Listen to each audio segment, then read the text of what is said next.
Wala na akong gagawing yosi-yosi dahil hindi naman talaga ako marunong mag-yosi dati, kasi hindi naman talaga ako nag-yosi dati nung ako maliit pa at musmus na bata.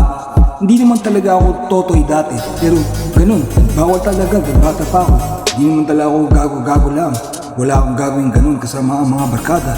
Wala talaga akong gagawin mga kalokohan na gagawin ganun dahil kami mga binata na hindi naman talaga totoy at walang gagawin yosi-yosi. Pero nasubukan din namin nung kami ang mga grade 2. Ngayon, ganun, wala na akong gagawin ganun. Wala na akong gagawin yosi-yosi ngayon, magpakailanman. Dahil ganun, parehas na ako tulad ng dati. Ako'y nagmamakaangil at wala nang kasalanan. Hindi talaga ako gagawa ng mga kalukuhan dahil ako ay nandito para maging okay. Masyado kang OG, diba? Panalo ka na. Pero hindi na ako OG para na lang patawa. Diba trabaho na lang ay bilang anghel. Wala na lang gagawin kundi gawin ang anghel. Dito ako hindi magsasabi ng mga hindi katotohanan dahil ako hindi nag-yosi. Sa totoo nga, ngayon habang ginagawa to, ako'y meron ganito sa aking labi. Meron akong patch sa labi ngayon, mahirap kumanta dahil dumudula siya at wala akong gagawing kalukuhan na hindi tanggalin dahil masyadong malabo ang gagawin pa. Mahirap kumanta at magsalita ng ganito pero masarap gawin to pag ako'y nasa kotse, pag kami bumabiyag papunta sa malayo, ako'y kailangan ganito dahil mahirap walang yosi. Ngayon, dito sa kwarto, ganun wala din yosi kasi mahirap nang bumili ng yosi kung saan saan. Ngayon, hindi na ako nag-yosi pero patigil na talaga ako. Wala na akong gagawin kundi mag-spray sa kwarto. Mag-spray sa kwarto tuwing nakabukas ang aircon, pero pag walang aircon, naghahanap ako ng yosi. Pero wala talaga mabiling yosi na matino dahil ang pinakamatinong yosi hindi ko mabili dahil masyado siyang malayo. Masyado siyang scars. Ang scarcity ng yosi ay talagang tinitira. Kaya wala tayong panalo kung hindi tayo magmamatino. Ngayon, nandito ako sa bahay, gumagawa ng mga ganito, mga patches sa labi ang gagawin ko. At ganun, walang kalokohan kung mag-yosi pa rin minsan. Pero ganun, masyadong mahina lang talaga. Gagawin ko pa rin dapat ang pag-spray sa kwarto. Dahil ganun, mahirap talaga nang walang yosi. Kailangan labanan to ng mga spray sa ating mga katawan. Masyado kang OG, di ba panalo ka na? Pero hindi na ako OG para na lang patawa. Di ba trabaho na lang ay bilang anghel? Wala na lang gagawin kundi gawin ng anghel. Nandito ako sa bahay ng mga ilang taon na. Siguro mga 5 taon na akong walang trabaho. Wala akong ginagawa kundi maging artist. Ako'y nagpipinta at gumagawa ng mga kanta. Marami na akong album na nagawa pero hindi ko pinapost sa mga music apps. Pero ganun, wala akong gagawin ganun kasi wala akong credit card. Kailanman kahit may trabaho, hindi ako tinanggap para kumuha ng credit card. Pero hindi ko mapopost lahat yun sa mga ganun, sa mga app na ganun, sa mga music apps. Kasi wala talaga akong credit card at wala naman sigurado mapaghihiraman ng ganun. Masyado kong OG, di ba panalo ka na? Pero hindi na ako OG para na lang patawa. Di ba trabaho na lang ay bilang anghel? Wala na lang gagawin kundi gawin ng anghel. Ganun ang ginawa ko nung ako'y nagtapos sa aking pag-aaral. Ako'y nagtrabaho. Nagtrabaho sa mga banda at ako'y gumawa ng mga kagaguhan na puro aral tungkol sa music at mga parang computer. Ako'y naging hacker isang beses. Hindi ka magiging hacker kung hindi ka naging hacker. Pero naging hacker ako ng isang porn website. At ganun. Wala akong panalo dun. Kasi panalo ko dun. Nahack ko lang. Pero ganun. Ako'y ganun. Kailangan pa rin magbayad. Kasi ganun, tinira na lang ako sa IP address. At ganun, kinaltasan nila ako ng mga ganun. Ibang libong piso para lang mabayaran ng aking telepono. Sa telepono ako tinira dahil hinarap ang IP address ko ng website na yun. At ganun, wala akong ginamit ng credit card nun. Nahack ko lang talaga. Kaya ganun, nalaman ko na ako ay magaling sa computer. Ganun, gumawa ako ng yosi na mga parang kailangan gawing yosi. Ngayon, ako'y nahihirapan ng yosi dahil sa sobrang scars ng mga yosi ngayon na aking kailangan ay nahihirapan akong hindi mag-yosi. Kaya gumagawa ako ng paraan. At gumawa ako ng yosi at hindi yung e-cigarette. At yung yosi na yun ay computer cigarette na aking tinatawa. Pero magaling ako sa computer kaya gumawa ako ng paraan upang gumawa ng yosi na nagawa sa computer. At yun ang spray.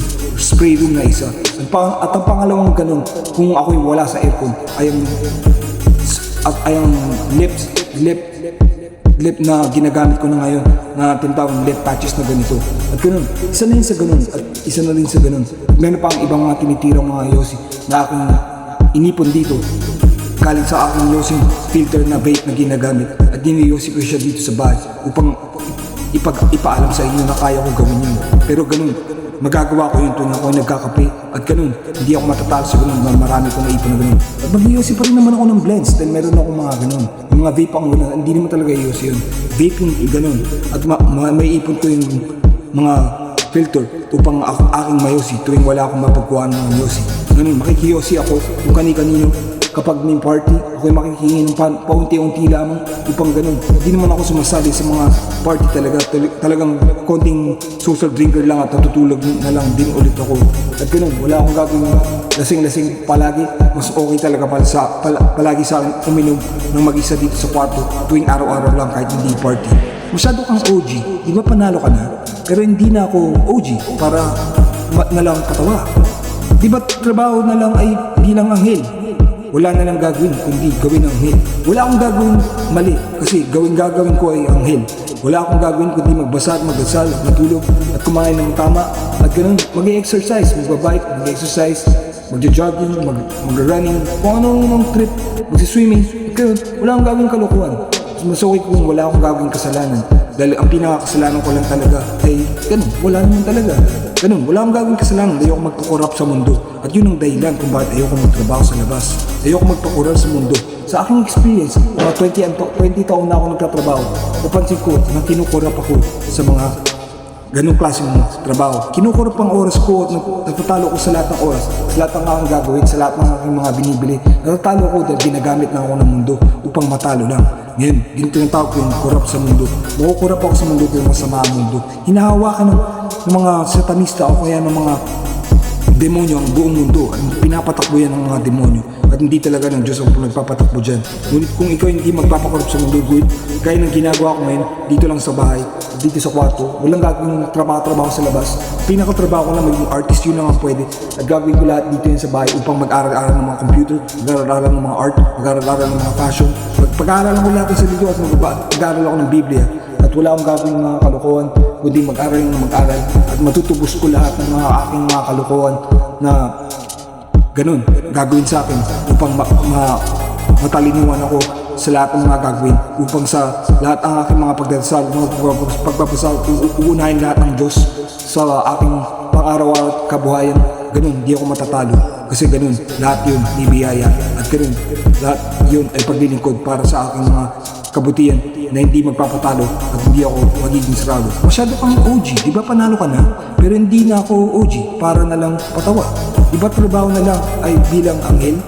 Wala na lang gagawin, kundi gawin ng anghel. Ganun lang ang masasabi ko ngayon. Wala talagang ibang mensahe dito kundi ganun. Wala talagang mensahe kundi wala nang gagawin mali. At ganun, ako si Chrysler na walang gagawin kundi mag-rap. At marami akong gagawin. Ngunit minsan hindi ako gagawa ng mga kalokohan na wala talagang gagawin kalokohan. Kaya gagawin ko talagang ng MP3 lahat ng mga ginagawa kong mga ganito lang na hologram na ginagawa kong rap, mga reggae, mga ganun. Gagawin ko lahat yun, mga hash brown, mga ganun. Gagawin ko lahat yun. At balang araw, may pagkakataon din akong may share lahat to sa aking mga music apps.